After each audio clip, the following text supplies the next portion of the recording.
Hi and welcome back to Cheeky Crypto. My name is Nick and today guys we're going to be jumping down into the world of Vechain, taking a look at the most recent price action and where I think things are heading next. As I get into the video, if you find it useful and informative, smash that like button. I really do appreciate that. If you are new to the channel, then why not go ahead and subscribe, tap the bell, select all the notifications, and in doing so you will be kept up to date with everything that we do here at Cheeky Crypto. And if you haven't yet joined us in Discord guys, what are you waiting for? Check it out, link is in the description down below. Let's jump right down into the video for Vechain. So here we have a Vechain paired up with USDT. This is actually the mixed contract on 𝗕𝗘𝗪𝗏𝗧. Also, affiliate link for that is in the description below. I say pretty much all the time nowadays that if you do not have access to as many different cryptocurrency exchanges as possible during the bullish times when you're trying to log on to either to buy or to sell, it can be incredibly difficult with some of these exchanges really struggling under load. So as more and more users are trying to sign up or sign on to these platforms. So it's great to make sure that you get everything sorted, test the waters, understand how to onboard, offboard on as many different exchanges as possible. Now, 𝗕𝗘𝗪𝗏𝗧 is my go-to platform. I do 100% of my leverage trading there. I do 90 to 95% of my spot trading on 𝗕𝗘𝗪𝗏𝗧, and I use things like Binance and Coinbase and a few others as my backups, right? So it's important that you kind of make sure that you have good routes on and off ramps, and essentially for crypto and fiat. So why not check out 𝗕𝗘𝗪𝗏𝗧? The affiliate link is in the description below. If you do use that link in the description, you'll be able to earn up to $8,000 in deposit returns, rewards, bonuses, and things like that, depending on how much you deposit and trade on the platform. More details can be found on the link in the description down below. Let's jump right down into this. So Vechain has been seeing some bearish times. So this is kind of as we were thinking. There were actually two scenarios that I went through, I think, last week with Vechain. Essentially, or it might have been actually Monday to be fair, that we could see a break upwards or a break downwards. It broke down, right? And so we've kind of got ourselves in a situation here where you can see we actually have a few different structures. We broke down to this low point here, and then we broke up higher than this level here, right? So this is a Y wave high.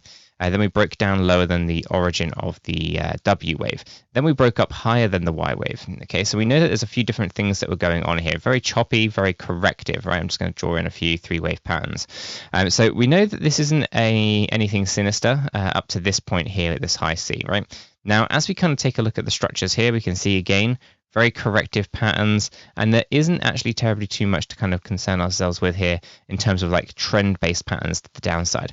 It looks for the most part like we've done a few corrections in here, such as this one. We then corrected up here as well, nothing unusual there, and then we've kind of pulled back down. Now this is where things start to get interesting. So for this, I'm going to jump down into a 15-minute time frame. Okay, just because I want to see what's going on within this little area just here. Okay, so we know that we bottomed out over this side. That's okay. And what we want to do is we want to figure out whether or not this is just going to be a bigger move to the downside. And actually, for the most part, yes, it is. It looks like we're going to be moving down just a fraction further. So yeah, it looks like three waves coming down here.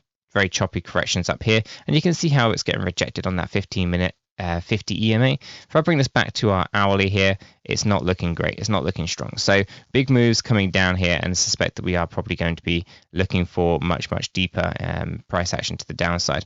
We have this correction, we bounced up. So for the most part, I suspect that we're going to have an immediate kind of reversal after we kind of hit this low. Between the price action of 1.766 and 1.773. So that's going to be the first place to be looking. So here we'd have our structures like so.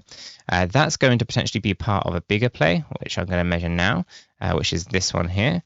And that's going to take us down more towards 1.764 to 1.752. And that's going to be the bigger play here. So there's a couple of ways that this could potentially unfold, but we can see here we kind of have 2 points of interest.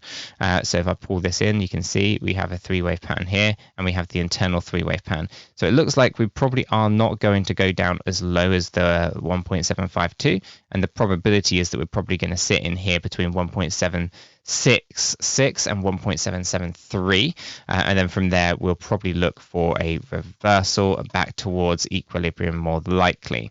But that's essentially it. We are in a bearish structure. We can see that we have a change of character from bullish into bearish, right? And that bullish one was over there, by the way. It's a basically a false flag, whereas we were bearish over this side. You can also see that we've got a break of structure here. This is basically a CTS, which means it's a continuation of that change of characterization, meaning that we are still suspected to be bearish. We can also be bearish here for the basic reasons, the fact that we are below the 200 EMA and also below the 50 EMA. Okay, because we are below both of these, it's important that we understand that essentially the price action should be bearish. Now, if we are to trade on this, we are going to trade on it only in one specific way, which will be that we go short on the market. Okay, at least that's how traditional traders would look at it. If you're below that 200 EMA, you should only really consider short positions. Otherwise, you're going against the trend being a downward bearish movement. And if you're trying to go long on that, you're not exactly setting yourself up for success. Okay, now with that, if you follow other structures, not just smart money concept structures, but Elliott wave theory structures, you can go long, but it does carry obviously that slightly higher risk. So for example, if I were to go long on the market, I would be looking at coming down into this lower range here, and I'd put my long position probably on there, and I'll be targeting out the equilibrium with my stop loss nice and low here. Okay, is there any major interesting points? Yes, I'd keep it probably down here. That's quite actually a decent level. And I'll be looking for a good risk-reward ratio somewhere around anything greater than 2.0 would be great. Anything better than 3.0 would be ideal. Okay, so that's kind of how I would approach this. And of course, I would be using BitGet as the exchange to go ahead and do this. Affiliate link is in the description for BitGet. If you haven't done so already, sign up for BitGet. So let's go ahead and reflect on the larger time frames, right? So that's your hourly, that's the micro stuff. That's the stuff that's probably going to happen over, the next 2 days or so. Now, if I scale this out into our daily time frame, you can see, of course, we are still looking for deeper price action. Our actual target ranges are 1.121 to 1.548. So we obviously are grinding our way down. I don't think we've hit the bear market lows necessarily for Vechain. It came down at 1.318, and I suspect we are going to have to come down a little bit deeper. Okay, so I don't think we're necessarily over. The worst is not over for V-chains just yet. I do suspect that we are likely to see deeper price action, and that's a great opportunity for stacking up even more VET tokens if you wanted to. Okay, now if we take a look at it on the weekly standpoint, as you can kind of see, suspecting slightly further away in the price action, but we've got some pretty decent levels to the upside to be had.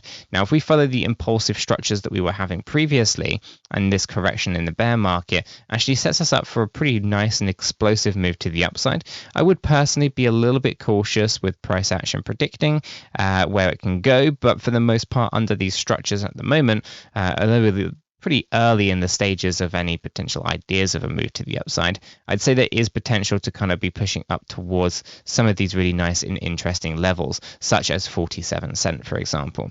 There's obviously going to be a bit of a battle as we kind of think about heading up to the 143 or $4.87. There'd have to be some major changes within the ecosystem, specifically to kind of see a shrinkage of supply and an increase in demand to kind of get that imbalance going between the supply and the demand to push the price action up higher. Until we can see that, I think these numbers are a little bit impossible for the short-term view of the next bullish market. Maybe in the next kind of 10 years, maybe it's possible that we actually see price explode in that particular direction. But for now, I think essentially we want to be targeting out some of these slightly lower prices. I think a new all-time high, I think we'll achieve that. The previous one was 27.9 cent, and I do suspect we'll probably be able to push up more towards the 40 cent range. So I do think we're going to be looking at some pretty juicy gains for Vechain, but I'm going to kind of be reserved and saying, $1.43 until we actually see the structures of what's happening in that next bullish market to the upside. Guys, I think that's going to wrap up this video right there. If you have found it useful and informative, smash that like button. I really do appreciate that. If you are new to the channel, then why not go ahead and subscribe, tap the bell, select all the notifications, and in doing so, you will be kept up to date with everything that we do here at Cheeky Crypto. With everything, all that said, done, and out of the way, I hope everyone has a fantastic day, and I'll catch you all in the next one.